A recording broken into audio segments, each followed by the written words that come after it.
Oi pessoal, tudo bem? Hoje para mais um Direito com Elas, hoje vamos falar a respeito da alteração do artigo 1520 do Código Civil, que proibiu o casamento dos menores de 16 anos. Vamos lá?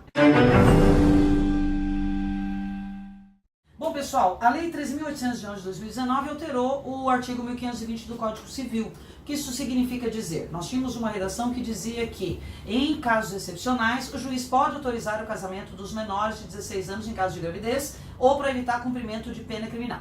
Cumprimento de pena criminal já não era mais usado porque esses crimes a que se referia o artigo 1520 eram os antigos crimes contra os costumes, o rapto de mulher honesta, a sedução, enfim, e hoje nós não temos mais esses crimes. Muitos de vocês nem ouviram falar desse crime na vida, né, desses crimes de rapto de mulher honesta e sedução. De qualquer forma, eu ainda tinha a possibilidade do juiz autorizar o casamento dos menores de 16 anos, onde houvesse caso de gravidez. Então, a menina de 15 ou 14 anos, grávida, poderia ter o seu casamento autorizado por juiz, embora fosse um absurdo, né? Porque às vezes crianças, né, grávidas não poderiam ter autorização, mas o 1520 permitia. Então, justamente para evitar o que nós chamamos de casamento infantil, é que o legislador definiu, então, que está proibido o casamento dos menores de 16 anos. Então, hoje, mesmo em caso de gravidez, ou se os pais quiserem, insistirem, não há possibilidade mais do juiz autorizar. Esse casamento está proibido. Mas, apesar disso, gente, é aí que nós vamos colocar as nossas considerações, ainda é possível que exista esse casamento. Como? Sei lá, o cartório passou batido, não viu, houve um tipo de fraude, houve uma corrupção no cartório e aconteceu o casamento. Esse casamento vai ser nulo de pleno direito? Não. Por que não ser proibido? Bem, não vai ser nulo porque os casos de nulidades de casamento são previstos no 1548. E qual é?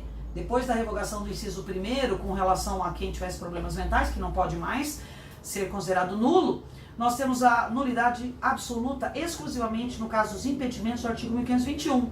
Então, se eventualmente acontecer um casamento de um menor de 16 anos, mesmo estando proibido, o casamento não será nulo, mas sim anulável por força do artigo 1550 e do artigo 1557. Portanto, ainda que haja casamento, ele vai ser anulável e não nulo de pleno direito. Ah, professora, mas que absurdo. É um absurdo, mas isso é o nosso legislativo, gente. O legislativo brasileiro é uma loucura, minha gente, uma loucura, loucura, loucura.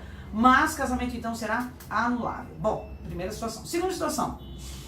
Será que essa proibição do casamento dos menores de 16 anos impacta na questão da união estável? Ou seja, é possível reconhecer uma união estável de menores de 16 anos? Por exemplo, a menina tem, sei lá, 13 anos, passou a viver com um cara de 18. E eles começam a conviver, passam juntos 13, 14, 15 anos, ela engravida. Veja, isso seria em tese uma união estável. Porém, obviamente nós não temos ainda jurisprudência sobre a matéria, porque a lei é super recente, de agora, tem um mês, 2 meses.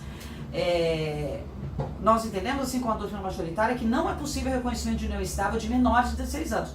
Isso porque, para que a união estável seja caracterizada como união estável, é preciso que ela atenda aos requisitos legais. É preciso que ela não fira nenhuma lei que a gente tenha considerada como de aplicação a todas as pessoas. Então, veja, se eu tenho uma proibição expressa no 1520 do casamento de menores de 16 anos, significa que os menores de 16 anos também não podem viver união estável.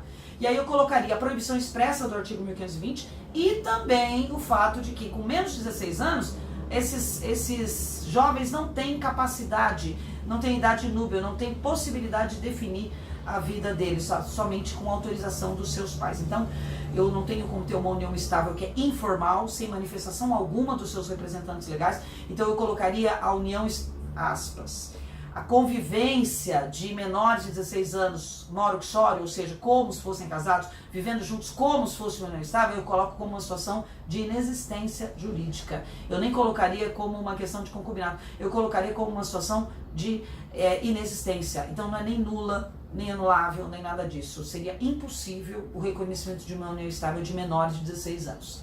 Não há capacidade para isso e eu tenho hoje a proibição expressa do 1520. Então não dá para a gente considerar menores de 16 anos vivendo juntos como companheiros de união estável, porque hoje, além da capacidade núbil acontecer aos 16 anos, conforme previsto no artigo 1517, eu teria que ter aí essa possibilidade legal e eu não tenho. O 1520 colocou como proibição expressa. Portanto, na união estável não haveria possibilidade de reconhecimento, ela não seria como uma união estável válida, e sim como máximo mero concubinato. E ainda assim, eu não vejo como concubinato, eu vejo como simples sociedade de fato, que é como ela deveria ser encarada.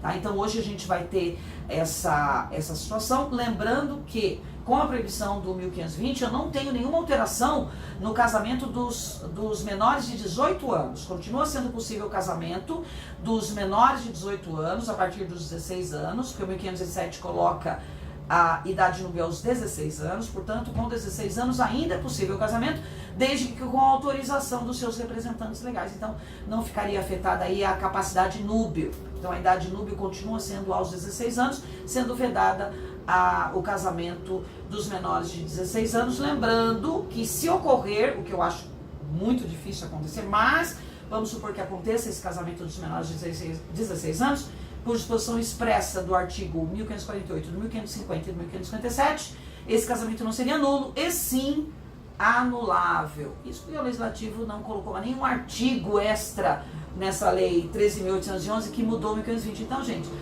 aí o problema não é nosso, e sim do Poder Legislativo. Então, eu teria uma anulabilidade. Preservou-se aí a questão da família, então permanece como uma família e permanece a questão da anulabilidade se acontecer por motivo de idade. Certo, pessoal? Espero que vocês tenham gostado. Se vocês gostaram, deixe a sua curtida. Continue divulgando o nosso canal. Temos vídeos novos todos os dias. Estamos aí rumo aos 7.000 inscritos. Então é um canal que você pode acompanhar, se preparar para a OAB.